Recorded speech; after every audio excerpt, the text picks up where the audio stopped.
early 1980s, Nick Faldo took the ultimate risk by rebuilding his swing. He then reaped the ultimate reward.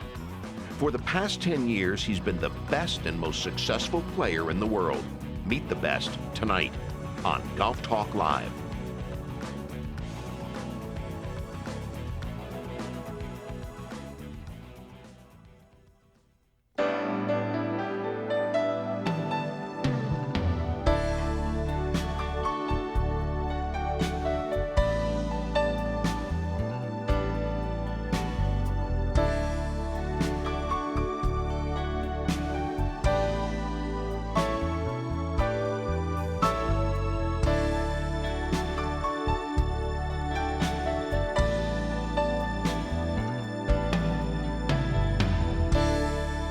The following is an encore presentation of Golf Talk Live. There can only be one best player in every generation of golfers. Harry Vardon was the best of his day, and his run lasted until the beginning of the First World War. Bobby Jones dominated his time in an era when Sarazen and Hagen were in their prime. Hogan was the next great one to successfully set his sights on golf's premier championships. Arnold Palmer, like Bobby Jones before him, would collect his majors in a few short and exciting seasons. Jack Nicklaus would space his 20 majors over a period from 1959 through 1986. Tom Watson carved out his 8 majors during Jack's reign and were highlighted by classic duels between the two superstars, most of which Tom won. In 1987, after a significant number of pro victories, which preceded a full swing overhaul orchestrated by David Ledbetter in the mid-'80s, Nick Faldo began to establish himself as the next great major championship player in the game by winning his first major, the British Open at Muirfield. 10 years later, he shows every sign of adding to his collection of 6 major championship victories. He will likely play in his 11th Ryder Cup in September, where he has, along with Seve and Bernhard, been the soul and anchor of the European squad. He has 39 pro wins, one for every birthday he's celebrated. And how did Nick come to be influenced to try the game? By watching Jack Nicklaus play on television in the heart of Jack's prime years.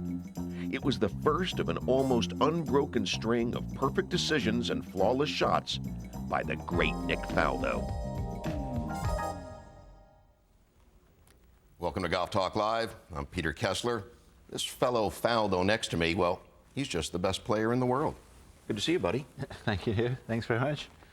You know, when you were a kid, I understand that you used to take apart your bicycle, put it back together again to see how the pieces fit. Mm-hmm. And I'm thinking, you know, that the more things change, the more they stay the same, because you've done that with everything in your life, particularly your golf game. Yeah, well, I've got the scars on my head to prove it about my bicycle.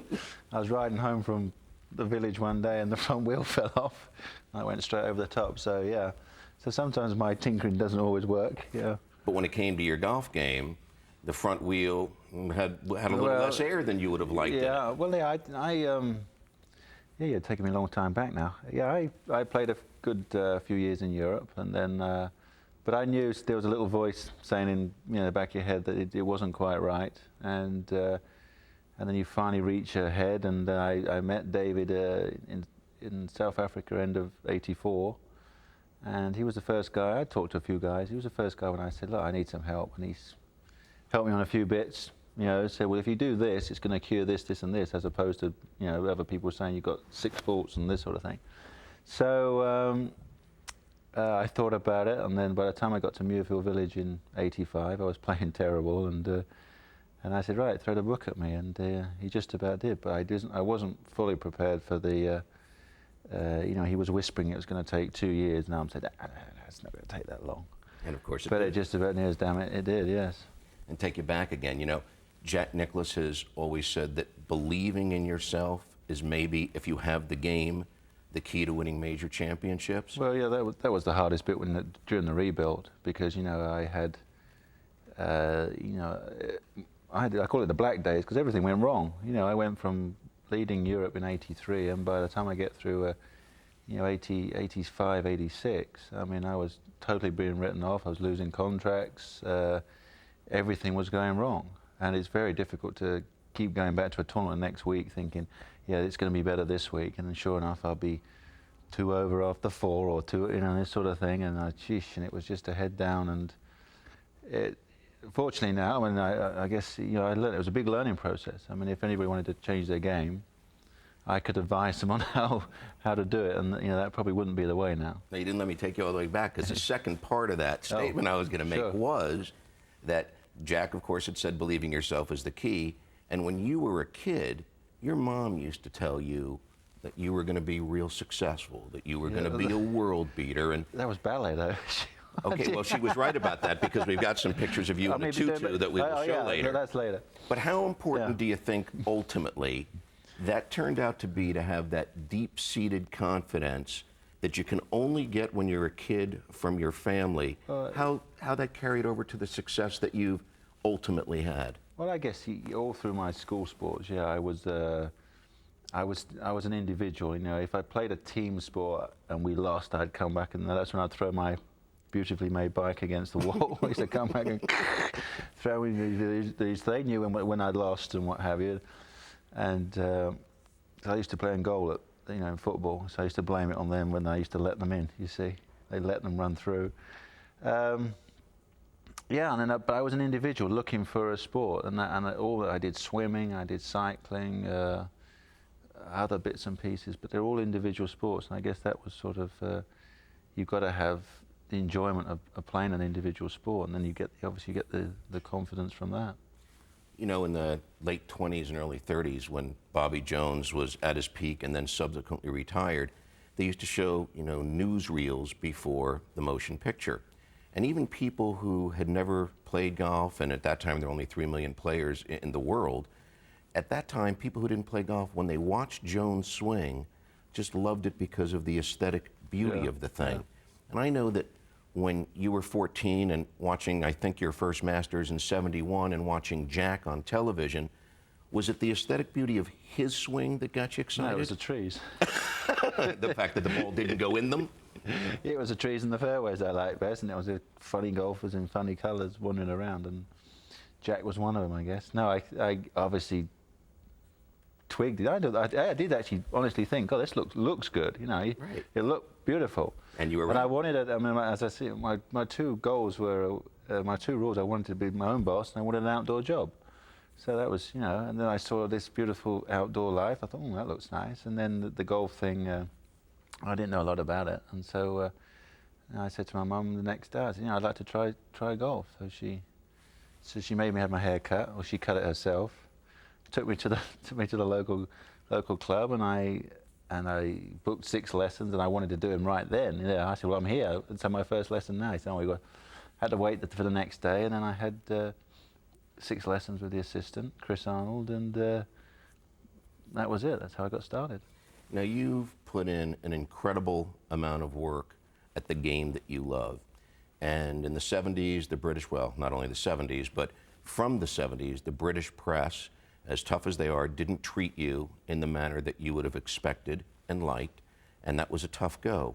And over the years, you've wondered, I'm guessing, how the people in Great Britain really felt.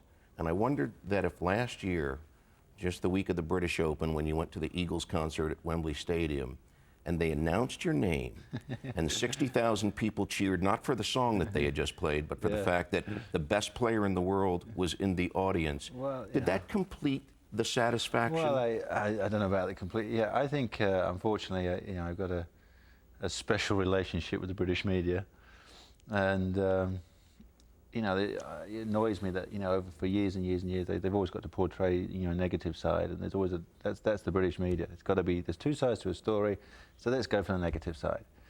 And so I've suffered over that, but the public have always been good. They've always been there. They've always supported me. You don't, and so it was a kind of and the British Open was incredible. Since I've left and come and played more in Britain. In America, rather, the press liked me, and the public liked me even more. So it was obviously a good move. But the But that Eagles concert was fun, you know, for the guys to say, you know, we got the Masters champion here. So I just stood up and waved, and the sort of my side of the Wembley sort of started to cheer, and then the other side sort of twigged and they started to cheer. And Glenn Fry's going, do you mind, excuse me, just sit down, we have a show to finish, thank you very much, you know, so it was good fun. 60,000 cheers has got to be great well, to hear. And the next week at Lytham was very special. I've never had a reception like that, so I hope, touch wood, I can keep getting that, because I certainly enjoyed that reception that week. And of course, it would have been bigger had you had your putting stroke in the last round, which we'll talk about later. Yeah, oh, thanks. We're going to take a short break. When we come back, lots more of Nick Faldo, and we will address the 96 Masters in just a moment.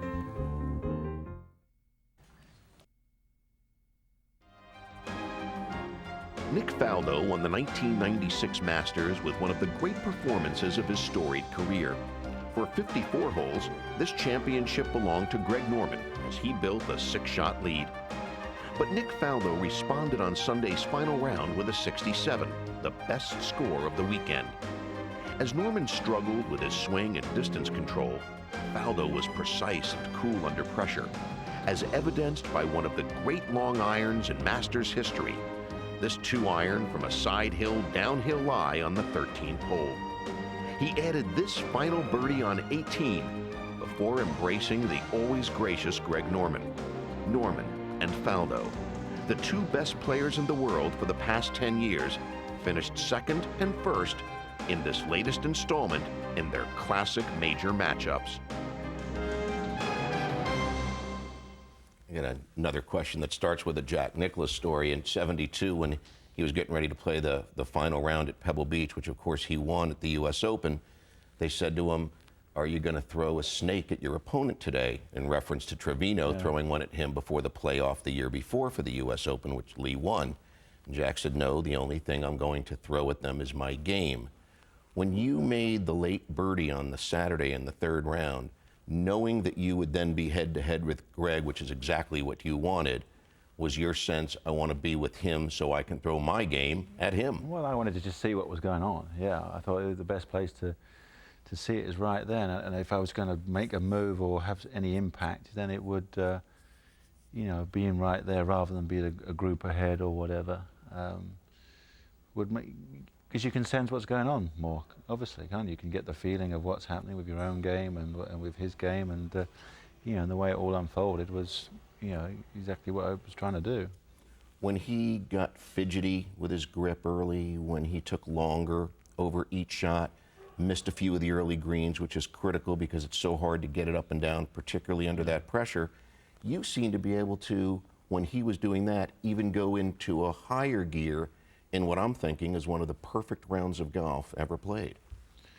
Well, yeah, that was exactly it. I played. I was totally to myself. You know, I was just concentrating on me. I mean, there was obviously an awful lot going on with Greg, and there was a different change in the atmosphere at Augusta. Obviously, you know, but I was just really playing each shot one at a time and just building on my own game. And obviously, I could see what was happening to him.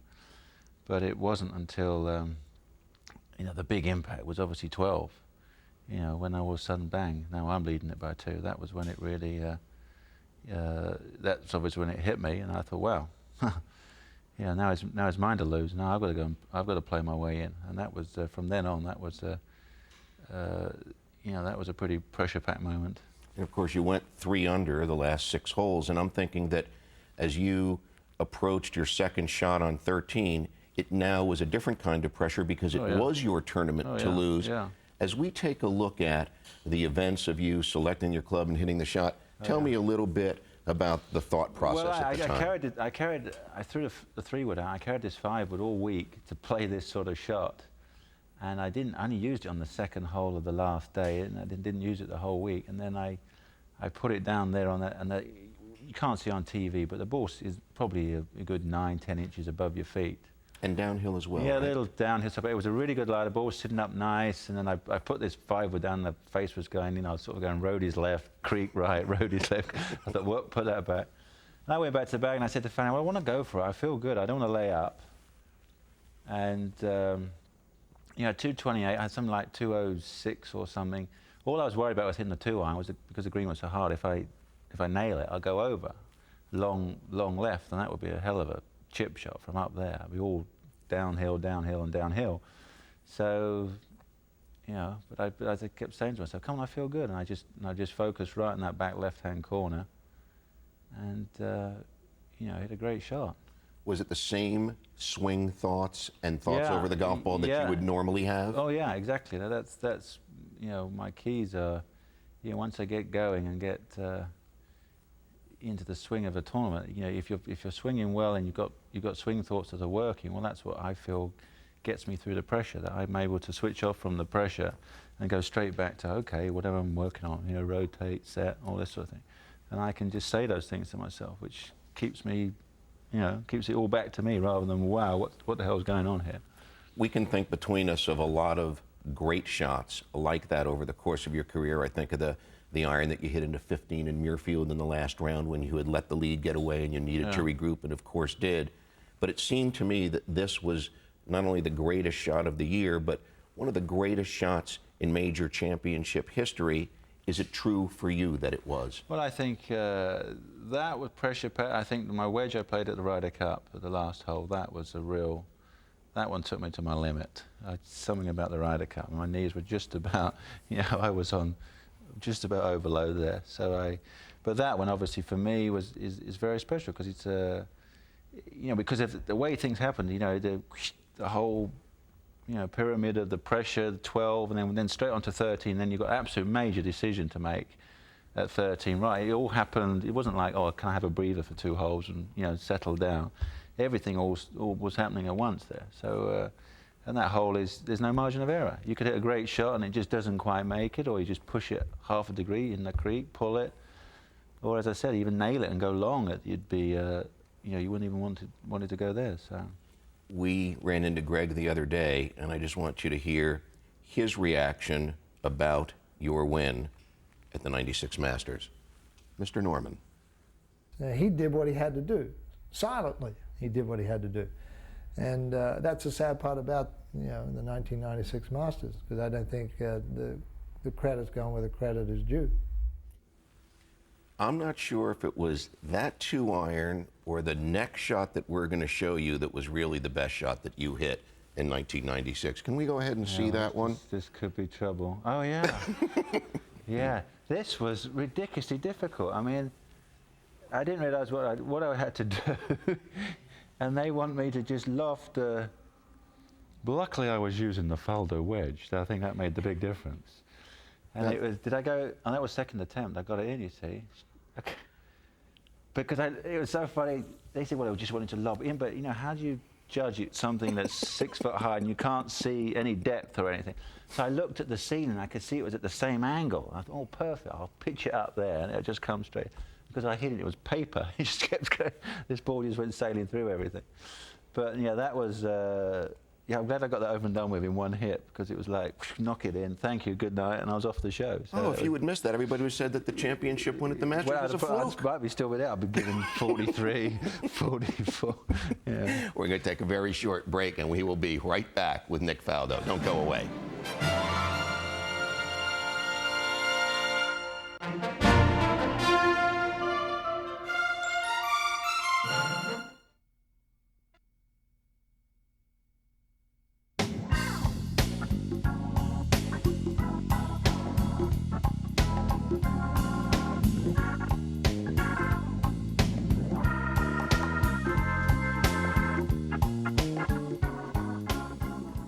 You know, I guess it's all about getting into the position where you could have that much pressure on you and see how you respond. Yeah, but exactly. Yeah. Can you have fun while you're doing it? Well, yeah, you have to a certain degree. Yeah, it's a weird sort of thing, but yeah, you're right. You have to sort of step back and suddenly say, well, hang on, man. This is why I practice so darn hard to put yourself so your stomach is churning and what have you. And it's, you know, it's fascinating how you can cope with it. Sometimes you are very nervous, but you grind your way through. Other times you feel absolutely fantastic. You know, there's nothing, you know, any sort of sports psychology, it's like you've got to learn your feelings and learn what's right for you and this sort of thing. So, you know, but everyone's different. Every win is different. That's the wonderful thing about golf. You can't put anything on automatic coming down the, just because you take a lead or whatever. People make all these assumptions. Oh, he's going to keep going, but it's just not quite that easy at times. We're going to go ahead and talk to one of our viewers. We've got Edward in Pennsylvania who wants to ask you a question. Hello, Edward. Hi, Nick. Hi there. Now that you've won 3 Masters titles and 3 British Opens, has the U.S. Open become your main focus for the upcoming year and years to follow? Yeah, very much so. You know, I'm playing my schedule and everything, but I think mentally, you know, obviously next week's very important. The Masters are very important for me, but mentally, I've been trying to gear myself ready for the U.S. Open. So I'm going to try and make sure my preparation's good, and you know, I'm looking forward to it. That's all I can do. If we had gone back, say, 10 years in time, after the first British Open win, hard to believe it's going to be 10 years this summer, and 20 years since your first Ryder Cup this fall, we're getting older, people would have said the one that you're most likely to win next would be the Open, because you're thought of as being so incredibly precise and a great iron player and a fellow who can make pars when they're critical, as opposed to shooting 25 under in a birdie barrage fest. Yeah, in theory, yes. It's funny. I ran close straight after, you know, as we know with Curtis in '88, and you know, I've been close in a couple of them. So I've just got to keep plugging away. I mean, I think, yeah, you've got to combine everything. It's not quite as easy as that. You've got to drive well. You've got to drive very well. I think that's probably the key. I mean, but you've got to have all parts of your game. It's got to be there all the time. Any major's the same. It just tests every part. You can't get away. Can't come off a major and say, "Oh, I won it," but something was off. You know, I wasn't quite on here or quite. That doesn't happen because everything just gets tested. So you got to have every part of your game ready. Let's go ahead and see what Gary in Michigan wants to ask you. Hello, Gary. Hi, Peter. Hi, Nick. I was wondering, do you think the fact that Greg Norman had such a big lead put more pressure on him than yourself? And do you recall any similar experiences you had in the last round of a major? Not in the last. I agree with that. I think A, leading Augusta is very difficult, and B, yeah, having 6 shots, everybody's pointing. You're making an assumption. It was his to lose, which does makes things so much more difficult. I mean, I've had the odd tournament I've played when you've had big leads and what have you, and going out and trying to get a. Well, I led the British Open, didn't I, at 90 by 5. That was very difficult because you're just not sure how to go out and pace yourself. It's another new experience, and it's very difficult to come out and play. Or do I play really aggressive and just keep going for everything, because then you'd really kick yourself if you went for a pin and it took a 7, or do you just keep knocking at safe areas and keep trying to make the putt, and then you keep missing them, and so it's difficult to get the blend. It's very, I mean, if you could... It's so difficult that you still won by 5, even though you were leading by 5. Well, yeah, but you still got to piece it together. If you went out and said, well, I'm going to take a really defensive approach, and you play 9 holes in whatever, par or 1 over, and somebody goes whoosh, 5 under for their front 9, well, then you kick yourself, wouldn't you? So it's very difficult to just... It's the pacing of your own game, which is the hard bit. And it's hard to play sort of defensive golf at Augusta National, isn't it? It rewards you for being aggressive. Precisely, yeah. You have to play. I call it sort of defensively smart. You know, which is you've got to be aggressive because you've got to go for the right positions, and the right positions at Augusta are always, you know, below the hole and the pin's left, and you've got a drop off here, and you know, and so it's testing you. You look at it and think, well, things are going good, so I'll aim 5 feet right at the pin, or maybe not, another 5. And sure enough, by the time you hit it, you hit a good shot, but you're now 20 feet right at the pin, and you think, wow, no, I don't want to be here, because you now got one of these big roller coasters. So that's the tough bit. It's able to say, well, I want to hit this, 15 feet below the hole, little bit tweak left of the pin, and standing up and doing it, because you know your margin of error is, another 2 yards left, and that's it, and off it goes, and it looks like a bad shot. And playing it safe at Augusta National leads to 5s and 6s, doesn't it? Precisely, yeah. You've got to be aggressive, but hit it in the right place. We're going to take a very short break, and we will be right back after this. Don't go away.